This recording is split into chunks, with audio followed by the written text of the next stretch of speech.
Good evening. This is Crime Classics. I am Thomas Hyland.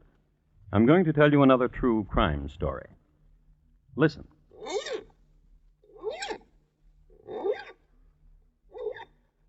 The sound you hear is that of a man having his right-hand hook filed. It's Saturday night in London town, and he wants to be gleaming and presentable. The year is 1739, when a well-sharpened hook in London town was considered prudent. And Captain Rat, that's R-A-T-T, besides being a drunkard, a scoundrel, and a smuggler, was a prudent man. The young man handling the file is named Charles Drew, Jr., and he is performing this intimate little ironmongery because he needs a favor done. Captain Rat can help him out. He can supply the youngster with an alibi, and Junior badly needs one, for he has just shot his father dead. And tonight, my report to you on the shrapnelled body of Charles Drew, Sr.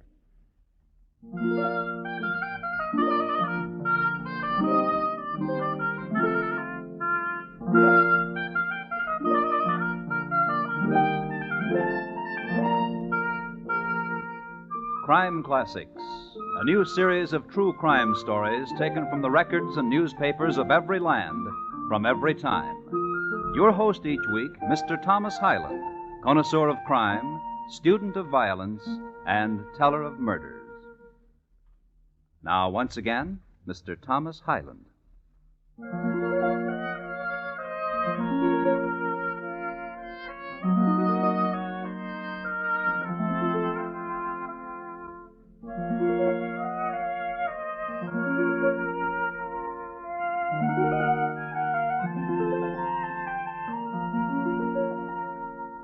The year, as I've told you, is 1739, and the place, Long Melford in the county of Suffolk. Long Melford was a small, quiet town near London, and in it, a manor, and in the manor a high-vaulted room of roaring fire, great shadows, and flying buttresses. Directly beneath the buttress that flew toward the west, two men, father, son, Charles Drew, Sr., Jr. Son? Yes, Father? The time has come for you and I to have a talk. I'm grateful. There are things vexing me.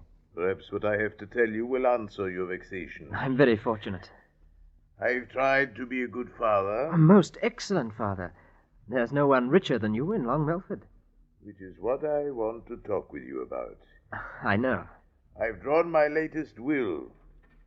This. What a gentle and most excellent father I have. Have you ear to what they say of you in the square? No, what do they say? That you are gentle and most excellent. What of the will? I'm leaving everything to your 5 sisters, and to you 6pence, to lend, to spend, to start your fortune. But the last will, the one before this, you left me everything, and only a kind word to my 5 sisters. That was when you were 11. Now you are 19. And a good son. To whom good? To you good. Nay, to the cutthroats and smugglers with whom you cozen. It is not so. This is so, I know it. You consort with people of ill fame, and also with Mr. Richardson's housekeeper. Shall I explain this of Mr. Richardson's housekeeper to you? 'Twould be well. She is a most excellent housekeeper, and I wish to employ her for our own household. And this you have been trying to do for the last year. She demands high payment. Our family can afford high payment. But I personally cannot, Father. Not until I inherit your fortune. And which with this new will never be. Father. I don't scare, son. Wave that gun or...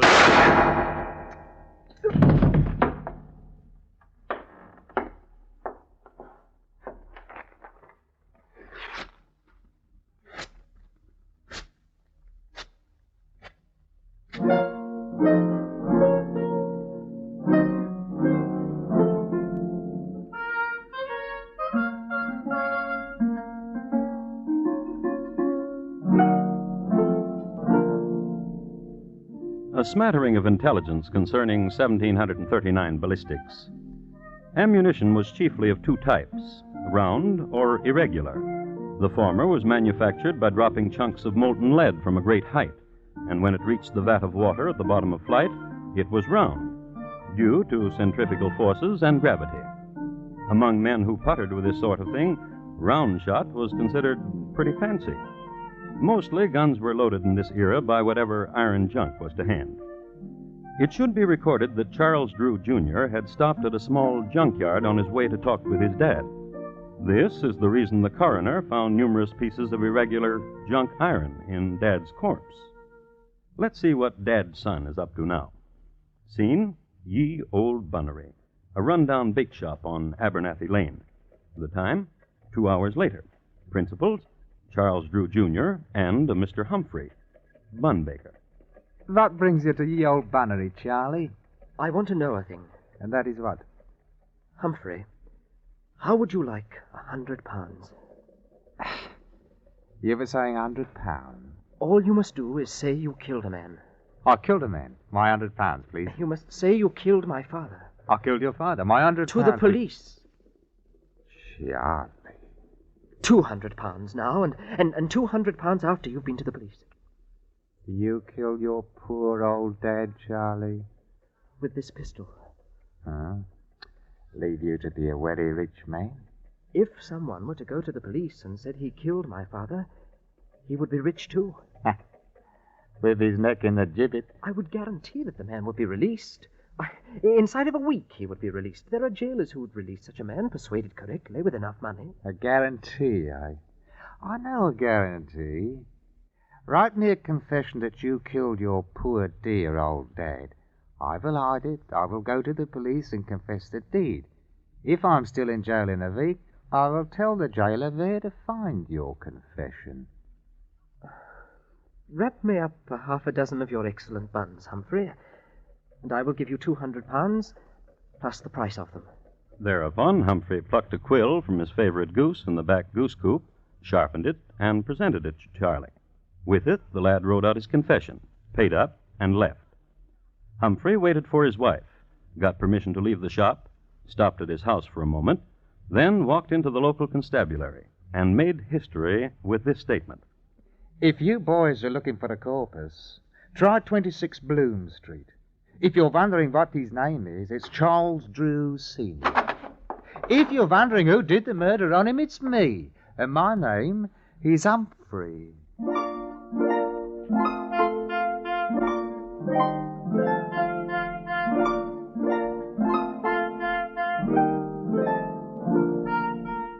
The police, upon arriving at the appropriate room at 26 Bloom Street, understood immediately that foul play had been done. One of the constables was assigned to look in on the household of Mr. Humphrey, and there saw the Humphrey children at play at thistle-de-doo, a game usually played with marbles, but by the Humphrey children played with pieces of iron junk, which latter were of a size that could easily be rammed down the muzzle of a gun. The gun was there, too, under a pillow on Mr. Humphrey's side of the bed. Mrs. Humphrey, who in the meanwhile had returned home, shook her head philosophically when apprised of the situation. It is recorded that Mrs. Humphrey's parents had both been put away as confirmed smugglers, a felony against the Crown. The next day, in jail... Nice of you to visit me, Charlie. Yes. What news do you bring? When am I to be released? I went to see Sir Roger Firebrace. How is Sir Roger? Dead. 'Tis a pity, too, for he would have gotten your release in a nonce for a few £100. Don't forget, laddie, I've got your confession. You've got till Sunday.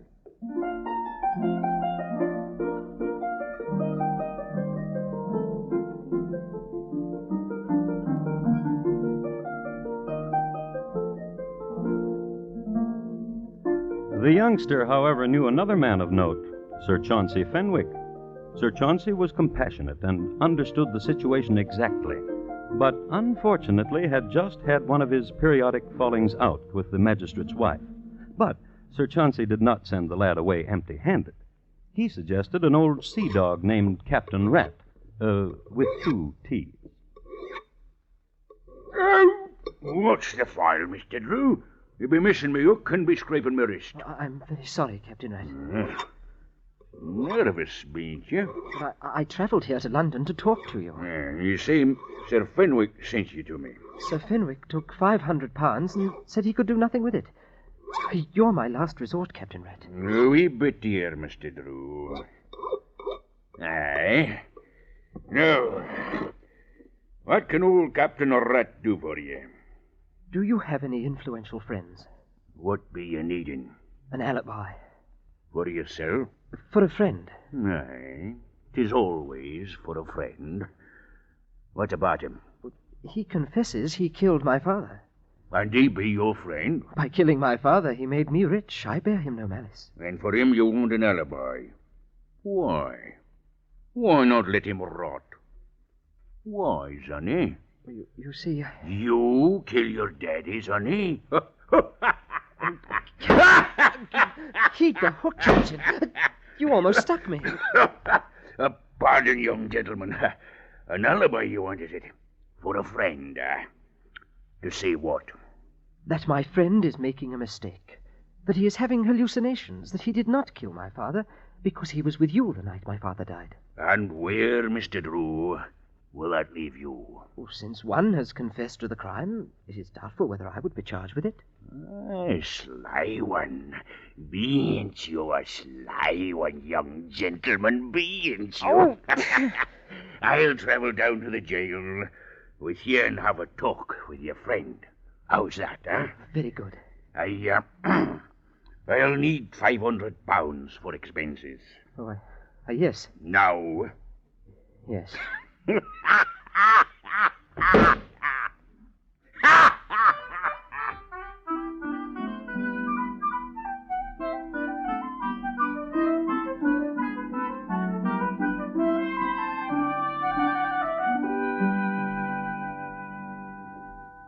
It is wasting a Saturday night and all, coming down here to the dungeon speaking to you, Mr. Humphrey.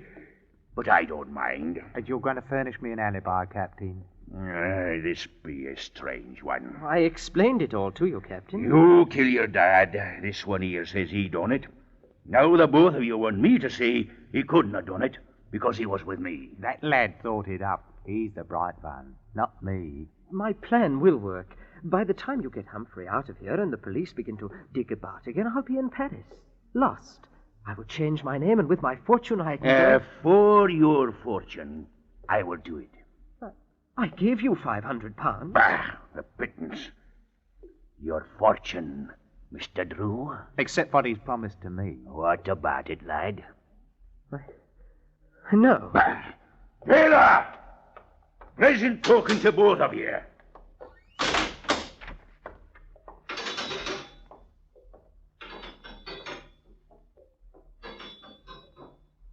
It's Saturday night, Charlie. What will you do? It's Saturday night, Charlie. I've got your confession hidden away. And tomorrow's Sunday. What will you do?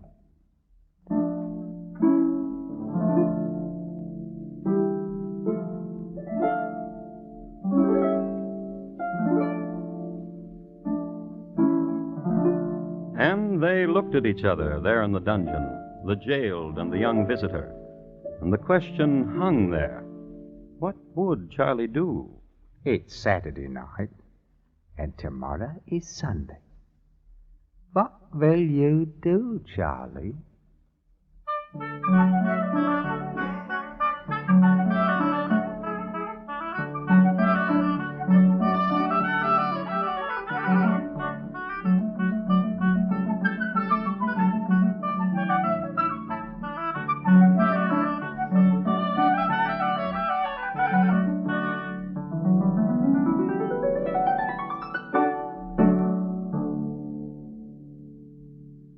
You are listening to Crime Classics and your host, Thomas Hyland.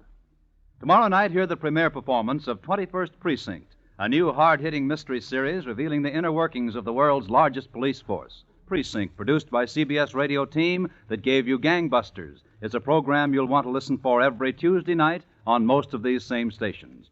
Premiere performance tomorrow night on CBS radio. And now, once again, Thomas Hyland and the second act of Crime Classics, and his report to you on the shrapnelled body of Charles Drew, Sr.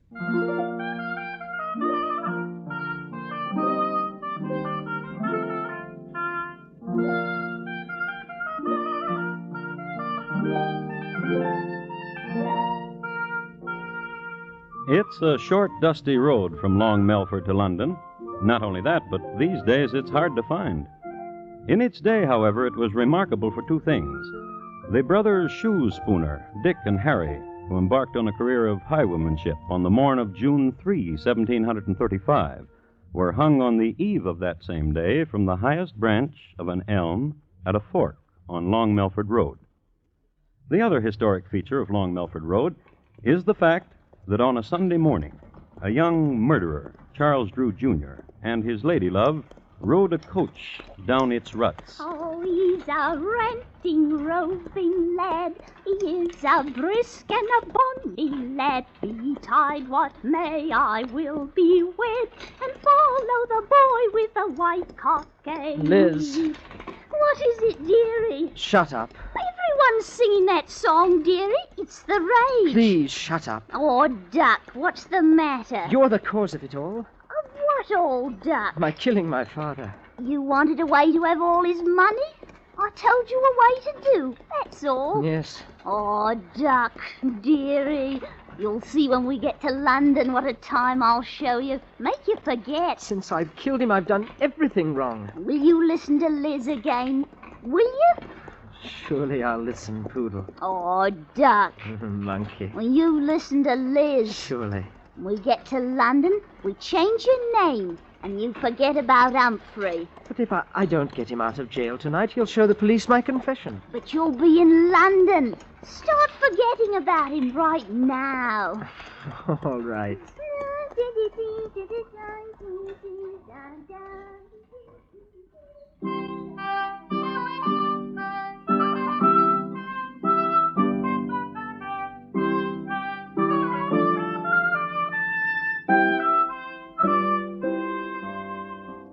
And so they fled to London town, little knowing that they had made a road famous. In London, they located a little-known hideaway called Bonhomme Carter's Thorny Bull Inn on the corner of Asquith and Chiswick. The lad registered under an alias, Thomas Roberts. Liz, however, registered in her own name, Elizabeth Bathall. As this was going on back in Long Melford Jail, where Mr. Humphrey was, there transpired this. In 1 hour, Wifey, I'm getting out of here. You be a fool. How? A fool? When'd you ever have so much money? What bun are you baking, Wifey? This bun. The lad's given you money, all that money, and he's good for more. Aye? All we want. He's a rich one, that's true. We can get more money before you show his confession. How? You said he fled. His Liz told me they were off to London town. You could write him a letter and say as long as he paid you £20 a day, you'd be willing to stay where you are. £20 a day? That's a robbery.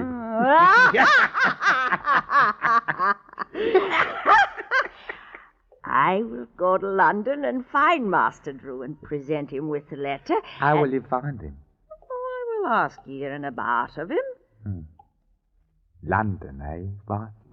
London. What of the children? Mrs. Nickelrod says she will take care of them. And you, alone in London?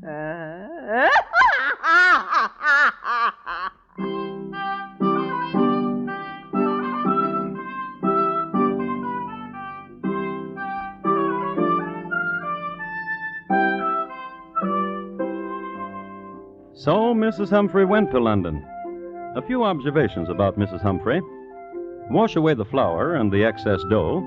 Put on long sleeves to hide the muscles made prominent from kneading bun dough. Comb the hair, exchange shoes for boots, and Gertrude Humphrey was rather presentable. When she went to London, Mrs. Humphrey did all of these things, plus making a mental note not to laugh too much, not only because of the horrible sound she made, but also because of the mischievous twitch it brought on, which she could not control. So, Off she went to this place, to that, to this pub, to that, asking for a Mr. Drew. I should like to comment here that in 1739 the gin was of an excellent Holland distillation. However, its chemistry had a peculiar reaction with Gertrude Humphrey. Though she fought it, and though she laughed not at the most hilarious joke, including the historically famous one about Lady Mumbly and the Troubadour, the gin caused her to twitch mischievously.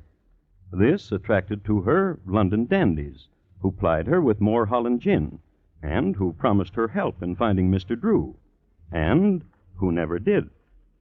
But Gertrude never lost sight of her mission, and one night in a pub in Covent Garden... Mister. What's your present, dearie? Well, now, dearie. I want a gin. Gin for the lady. What's your name, dearie? Gertie. Gertie. Aye. Here's your gin, Gertie. Drink up. Well, now, dearie. Is your name Drew? Is that what you want my name to be? I'm looking for Mr. Drew. Mr. Drew! Is there a Mr. Drew? Yes. Oh, now, Gertie. I'm the one that's bought you the gin. Yes. My name is Drew. You ain't the Drew I'm looking for. Oh, now, why do you say that? Here now, lad. I'm the fellow who's bought her the gin. Here's a guinea, my lad. Find another lady who likes gin. Oh, I will, that governor. Thank you. Bye, Gertie. Oh, now, why do you weep, pretty one? You're so beautiful. Always crying beautiful things. Gin for the lady. Now, stop that weeping. Here's your gin. I say, mischievous wink you have. Is that truly your name? Truly, Ladybird, it is. Ladybird. And you were looking for me? Ladybird. My name is Drew, and you shouted for Mr. Drew. So beautiful you are. What do you want of me? I've a letter for a man named Drew. Really? Oh, I want you to have it. I really do. Then give it to me. You must turn your back now. Right you are. Yeah. Oh, you are a conniver, you are.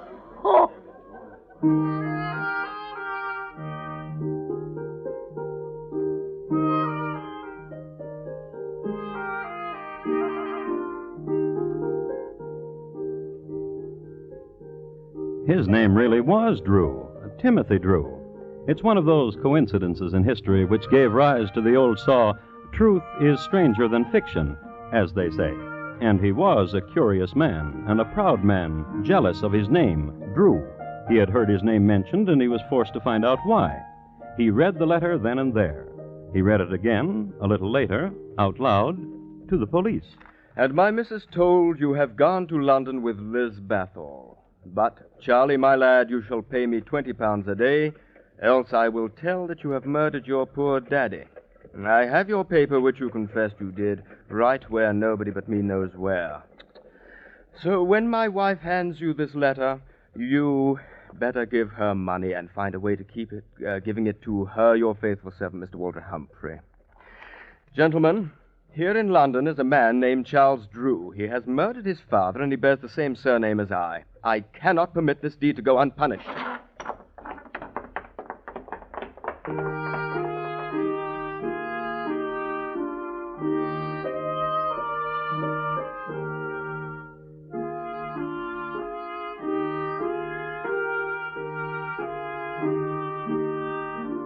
Even in 1739, the London police were thorough, and, goaded by the enormity of the crime and spurred and accompanied by a man whose name had been besmirched, they combed the alleys, hostelries, pubs, dens. It was late on a moist Thursday morning when Timothy Drew happened into Bonhomme Carter's Thorny Bull Inn on the corner of Asquith and Chiswick. Bonhomme Carter denied the presence of a Mr. Charles Drew, but affirmed that a Liz Bathall was most certainly a guest there. He directed Timothy to Liz's chambers. Who is it? Open the door. No games, dear. It's too early. Who is it? A representative of the police. Why didn't you say? May I come in? If you be the police, you can do anything, ain't that so? Thank you. I ain't done nothing. Is your name Elizabeth Bathall? It is. Do you know a man named Charles Drew? What's he look like? I don't know. Then how can I tell if I know him? Here. What sort do you take me for? There's no one in me closets. Ah. What is this young man doing under your bed, madam? A man? What's he... Quiet, woman. Is your name Charles Drew? I'm talking to you under the bed there. Is your name Charles Drew? Sir. Come out from under there, sir.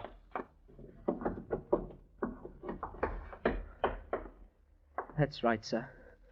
My name is Charles Drew, sir. And did you kill your father? It would be a small life living as I have been. Yes. Yes, I killed my father.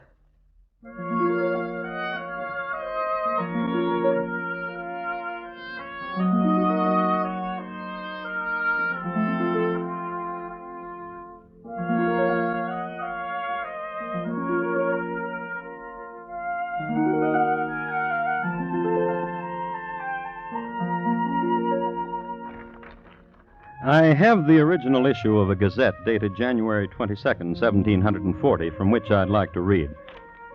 The melancholy proof that when a man has abandoned all religious principles and has suffered his depraved appetites and passions to govern his reason was shown yesterday when Charles Drew, Jr. was hanged in Long Melford. Since the hanging elm on Long Melford Road had recently been demolished to make a keel for the British Navy, a new gibbet was erected.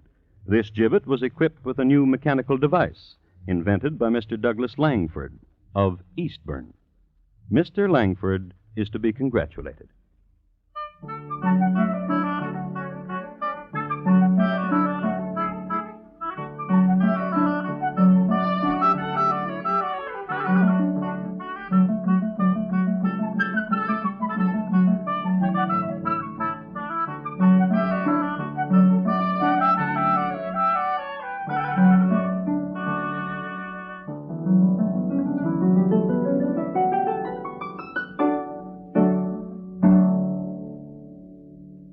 In just a moment, Thomas Hyland will tell you about next week's crime classic.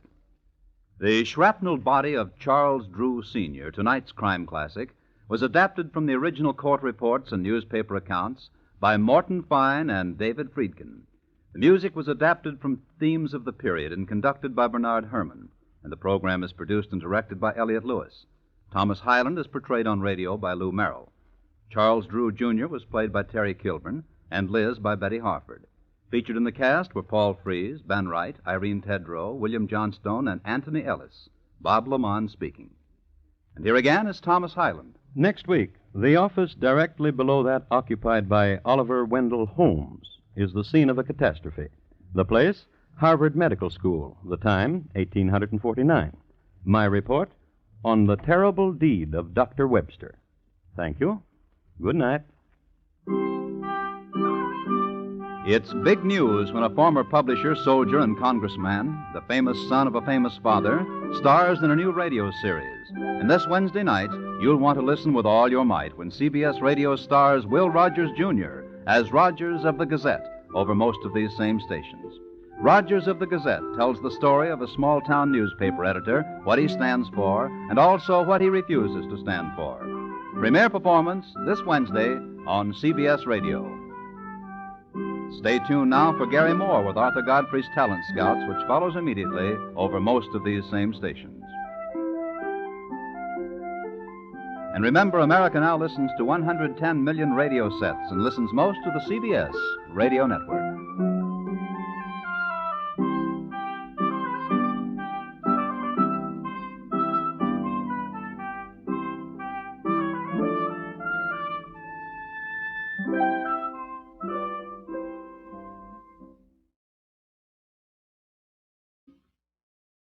Good evening. This is Crime Classics. I am Thomas Hyland. I'm going to tell you another true crime story. Listen.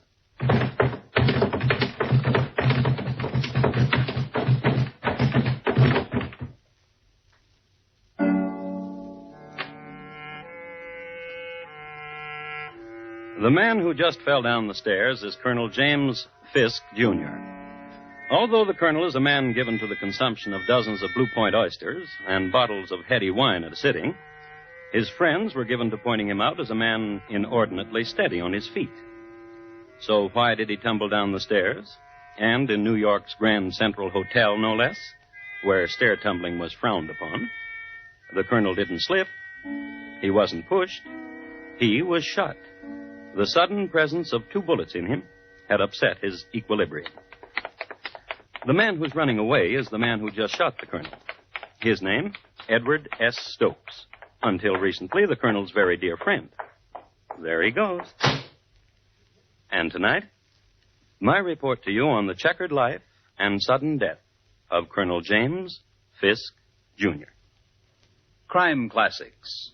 A series of true crime stories taken from the records and newspapers of every land, from every time. Your host each week, Mr. Thomas Hyland, connoisseur of crime, student of violence, and teller of murders. And now, once again, Thomas Hyland.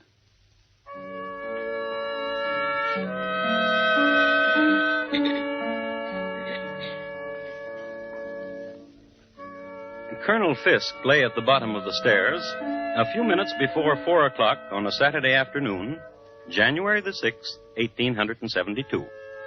He was dying. His life was coming to an end.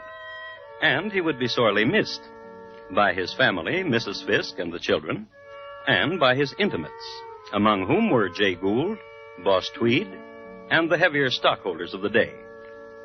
A man dying, and I know the precise instant when his dying began. It started some months ago in a rather ornate house in Washington Square. 2 women were talking, and the younger one said, Annie, how can I meet Colonel Fisk? That was the instant. And the older one said, Oh, dearie, dearie, dearie. But the younger one was not young enough to take dearie for an answer. I mean it, Annie. I want to meet him. He's so wealthy, isn't he? And all I have is a black and white silk dress and an empty purse. So very empty, dear Annie. Oh, orphans in the rain and empty purses sadden me so, dear Josie. And I've heard he's coming here tonight to visit with you. The dear Colonel says I set such a good table. Dear Josie. Yes? Walk over there to that cabinet, dear Josie. In the very bottom drawer, you will find 2 candlesticks given to me by the minister from Egypt. Get them. Yes. They are heavy, aren't they? Now put them on the table. Mm-hmm. And light them. Good. Now blow them out, gently.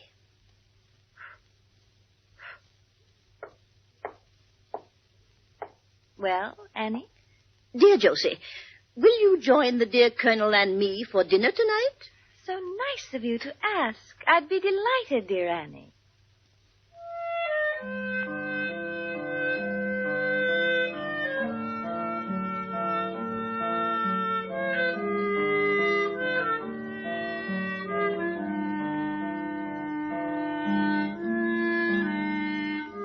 And so it was that Colonel Fisk and Josie Mansfield met. It was a highly successful meeting. I kiss your hand, Josie. You're a very sweet man. Isn't she a dear? So lovely. And so poor. So sad. The colonel was a man easily touched. And this was the era for young widows, beautiful and penniless. It was the era for weeping at the mere thought of such a situation. It was a decade of compassion and champagne. And this night, the meeting night, was one of the most poignant of the decade. Tomorrow, Josie, a jewel to lie against the throat. Oh, Colonel. My carriage will call for you at noon and bring you to me. And where will you be? At Tiffany's. The necklace counter? Of course, my dear. More wine?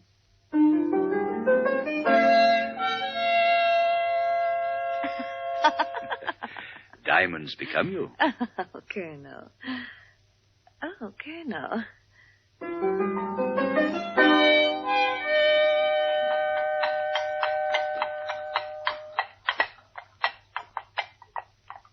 Look at it, dear. Do you like it? It's very nice. And it's all yours. Oh, thank you. I've always wanted a home of my own. And servants of my own. 6. Kiss me, Colonel.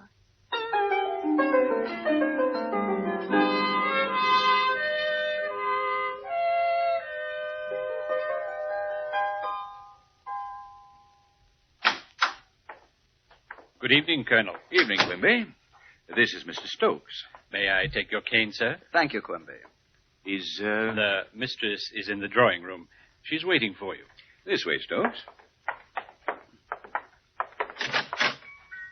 Hello, Colonel. And you must be the Colonel's best friend, Mr. Stokes. I hope this is no imposition, ma'am. Preparing dinner? Certainly not. I just sat here all day, listening to the new present the Colonel sent me, while the servants made ready. Do you like the new music box, my dear? It reminds me of you when you're away from me. Such a pretty speech. How fortunate you are, Colonel. Oh, wait till you taste her pheasant a la Esther. I can hardly wait. Now, will you two excuse me for a moment? Where are you going, Colonel? I left a small package for you out in the carriage, my dear. And Of course, we'll excuse you. So, you're Mr. Stokes. So you're Josie. I must say he was right. You are elegant. He was right. You are very lovely. You're younger than he told me. And you're... What? You are. Will you help me light the candles? Josie. Will you help me with the fireplace? Josie. The music box is run down. Will you... Josie. You won't help me with anything. You're wicked. Yes, I am. You're very wicked.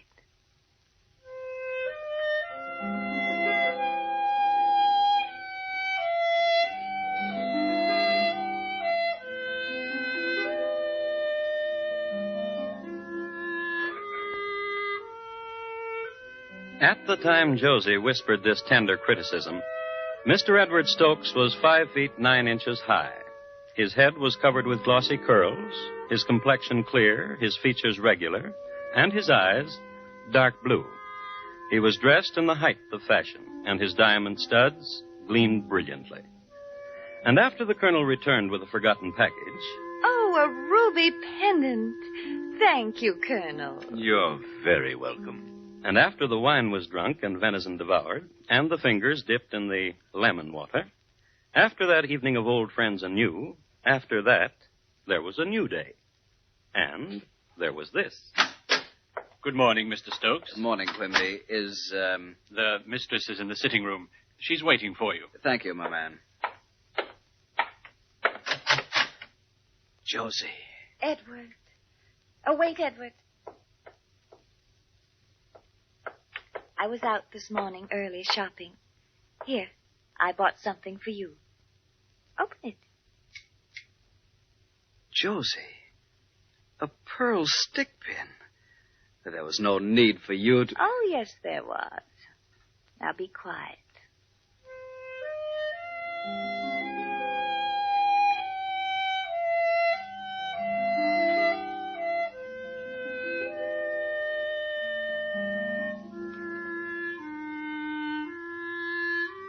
Several other scenes between these wild, storm-tossed lovers you might care to eavesdrop upon, since they'll give you a better understanding of the currents sweeping these two upon violent shores, like this one.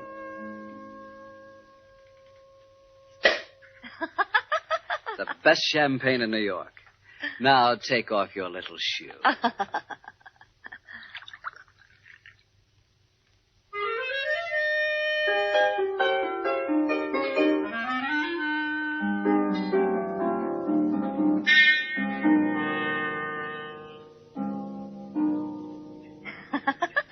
Here, use my mallet, dear.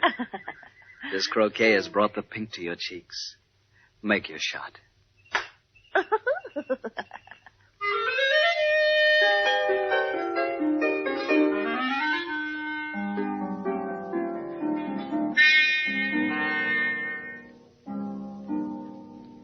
As is always the case in skullduggery of this sort, there is an in the meanwhile. So, in the meanwhile, in the Park Avenue home of Colonel James Fisk Jr., the colonel and his lady. The children have been tucked away for the night, the servants snug in their quarters, as were the animals. A quiet hour, an hour for a man and his wife, and for family discussions. You fool! You cheat! Blackguard! Dear, the children, you'll awaken them. A woman like that. Have you no compassion in your heart? She's a widow. Ha, ha. Alone in the world. I am but her advisor. Ha, ha.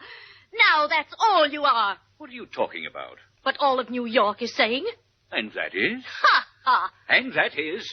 The most concerned is the last to know. Know what? Your precious widow and Edward Stokes. What? Ha, ha, Colonel. Now you know what I've been through. The aggravation, the shame, the heartache, the sorrow, the unrequited love.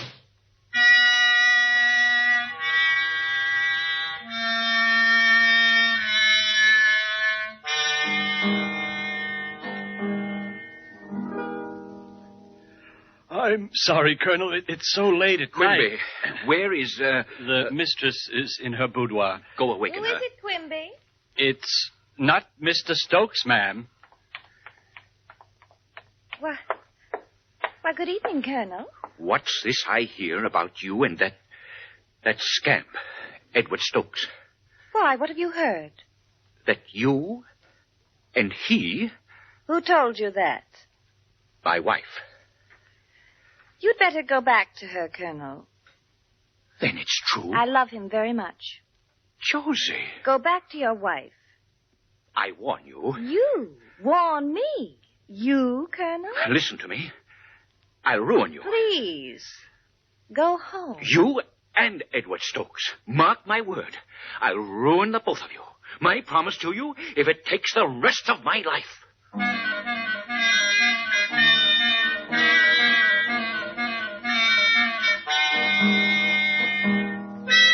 The colonel left. The colonel was driven to his club, where the colonel spent the night. And the next morning, early, the colonel began the final week of his life.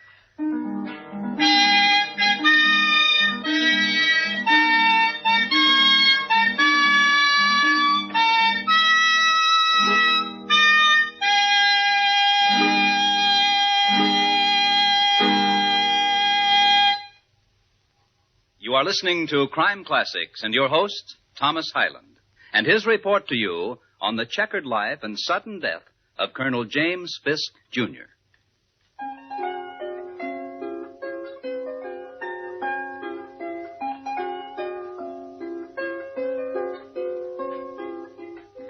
I'd like to set the coordinates for you again. Take a reading of exactly where we are in time and space. The year is 1872. The place is New York City. Now, 1872 was a vintage year for pearls in the bottom of champagne glasses, of fatted railroad stocks, and the diamond harvest was spectacular. The term rags to riches was coined on a day in this year, when a raggedy sewing machine girl was summoned from her chores, taken by the hand, dressed in silk, then released into a gilded cage. New York City at this time was a center for many similar dramas, one of which we're concerning ourselves with. Colonel James Fisk Jr. had compassion for a widow named Josie Mansfield. Josie Mansfield had compassion for the colonel's friend, Edward Stokes. The colonel, upon hearing of this arrangement, immediately went into action, in a colonel-like manner. Your Honor, I want to swear out a warrant for the arrest of Edward S. Stokes for embezzlement. Why, certainly, Colonel. We'll have the culprit in jail in no time at all.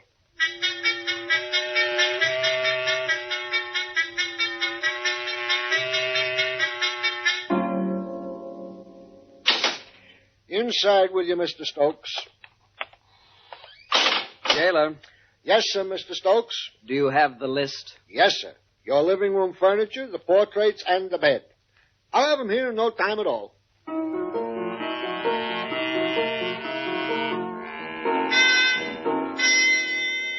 Edward Stokes was a model prisoner for 2 days. He was then released when the charge against him was dropped. Not to be outdone, he went into action in a manner which gained the plaudits of his cronies. Your Honor, I want to swear out a warrant for the arrest of Colonel James Fisk Jr. for false imprisonment. Why, certainly, Mr. Stokes. We'll have the culprit in jail in no time at all.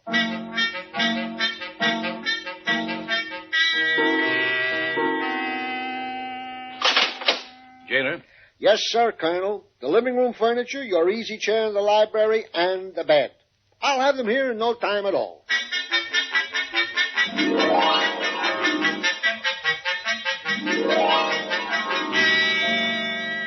War of nerves, tactics, and strategies, and reprisals. And the real victors, the gatherers of the loot, the lawyers. So the Colonel and Mr. Stokes called a truce, waved white napkins at each other across a gleaming table at Delmonico's.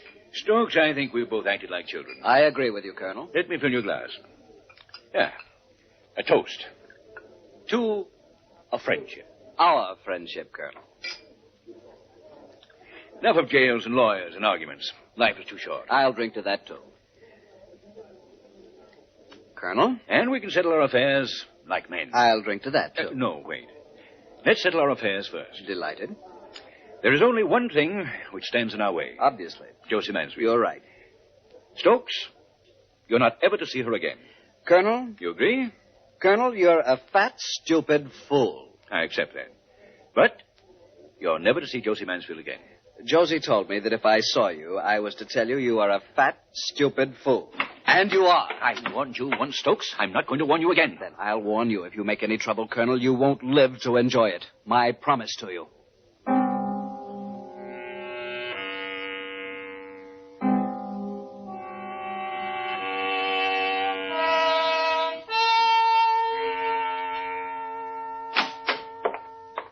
Good evening, Mr. Stokes. The mistress is in the parlor.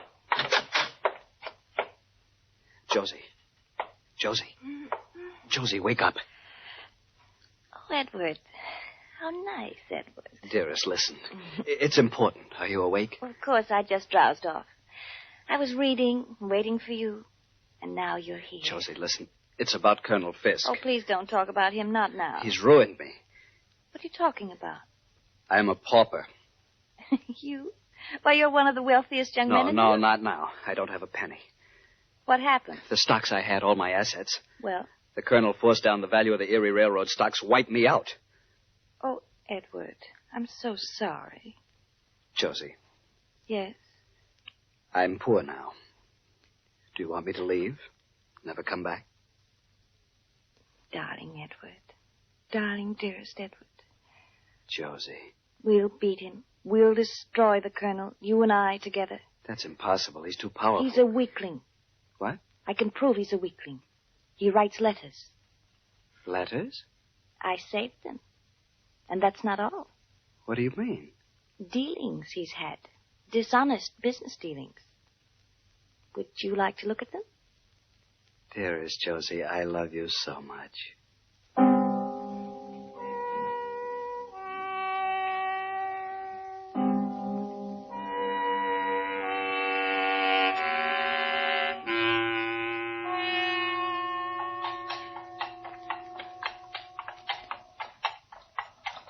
So that's why I thought it more discreet to hire a cab, Colonel. Surely you understand.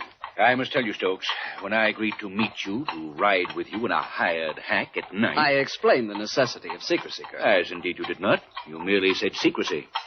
That is why I must tell you I am confused. Have you made another decision about Josie? A tentative decision, Colonel. Tentative? Yes, it depends on you. Oh? I need money. I know. Badly. I know. Colonel? Yes? You love Josie very much, don't you? I understand you now, Stokes. I thought you would. Do you want me to reimburse you for the money you've lost? $250,000. I know. In return for which, you'll give up Josie. That's right. I'm sure there must be a name for you, Mr. Stokes. I'm sure of it. I had an experience last night. I had dinner at home with my wife. The children were with us. After dinner, I played on the floor with my children. I heard them laugh. I heard my wife laugh, too. And I laughed, too. And there was no other meaning behind my laughter except enjoyment of my family. Very touching. And rewarding. Then you're not interested in my proposal? I'll get off at the next corner, Mr. Stokes. Tell the driver. Of course. Next corner, cabby. Well, Mr. Stokes, give my regards to Josie. Tell her I'm truly sorry for what's going to become of her. Goodbye, Mr. Stokes. Colonel, wait. I'm sorry we have nothing else to talk about. Except the letters. What letters? You have a rich way with words, Colonel. I congratulate you. I don't understand. Oh, of course you do. The letters you wrote to Josie. I see. All of them. I see. They could ruin you.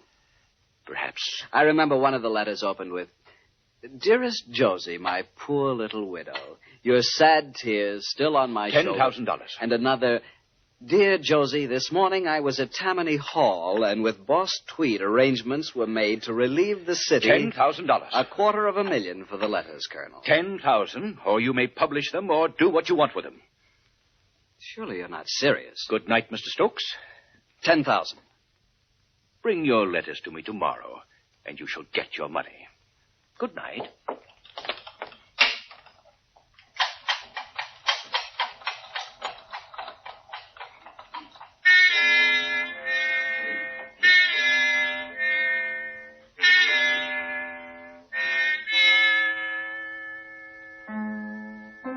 An old almanac I have occasion to call on now and then says that Saturday, the 6th of January, in the year 1872, is the 66th anniversary of the Volunteer Fire Department of Roanoke, Virginia. Also, it predicts the day will be cold and clear with high westerly winds. So, we'll make an assumption. On a cold, clear Saturday morning, buffeted by the high westerly winds, Mr. Edward Stokes made his way to the Wall Street office of Colonel Fisk. Here he received more coldness and $10,000. Here he deposited with the colonel a stack of letters, wrapped in blue ribbon and sachet. Then Edward Stokes called on Josie Mansfield. He told her of the transaction. We must imagine that Josie's reaction went something like this. You idiot! You bumbling, spineless idiot! But Josie... I should have known better than to trust you with those letters. But $10,000 is better than nothing. If you'd had the courage... He told me 10,000 or nothing. If you'd had the courage, he would have given you everything he owned.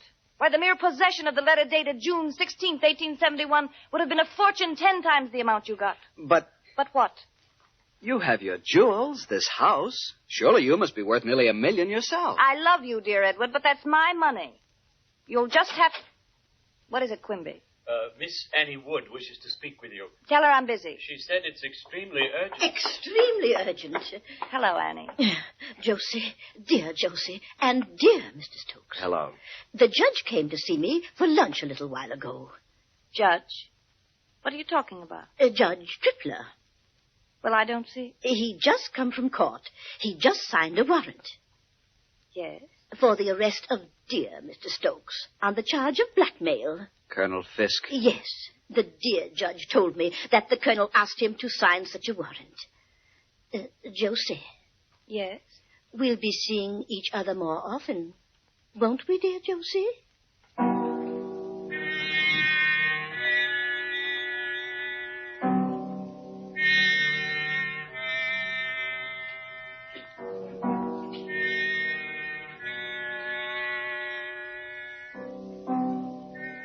Publication of the time. I quote, "The next that was seen of Edward Stokes, as far as is known, was at a few minutes before 4 o'clock, when he was walking carelessly up and down the main corridor of the Grand Central Hotel on the parlor floor. This corridor is 1 story above the street, is parallel with Broadway, and at its northern end is reached by a staircase from the street. Passing and repassing the head of the staircase, Stokes glanced furtively down the stairs. It was nearly 4 o'clock when Colonel James Fisk Jr. drove up in a carriage to the door. Stepping out of his carriage and walking briskly across the pavement, he passed through the outer door of the hotel. When he had done so, he was heard to inquire for a certain Annette Latour. He was told she was in and started up the stairs.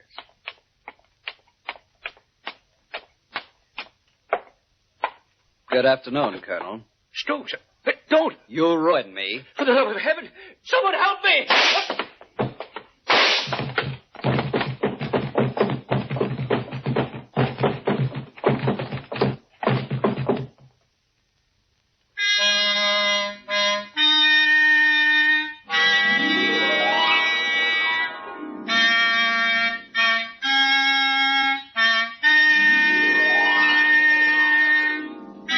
Edward Stokes was restrained a block away.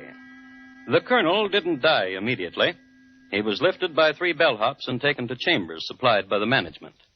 Doctors were called, and the colonel joked with them, as he joked with his many friends who came to visit him. He joked with everybody.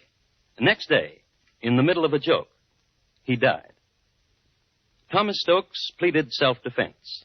He was convicted of manslaughter in the 3rd degree. Josie Mansfield spent her remaining days with her aunt, Miss Annie Wood.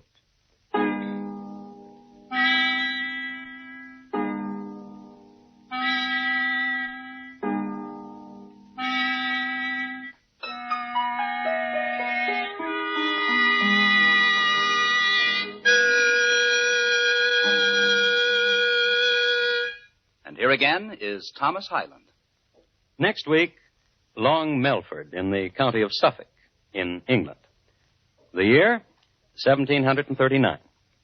My report to you will be on the shrapnelled body of Charles Drew, Sr. Thank you. Good night. James Fisk Jr., tonight's crime classic, was adapted from the original court reports and newspaper accounts by Morton Fine and David Friedkin. The music was composed and conducted by Bernard Herrmann, and the program is produced and directed by Elliott Lewis. Thomas Hyland is portrayed on radio by Lou Merrill. James Fisk Jr. was played by William Johnstone. Featured in the cast were Mary Jane Croft, Martha Wentworth, Steve Roberts, Harry Bartell, Paula Winslow, and Charles Calvert. Bob Lamont speaking.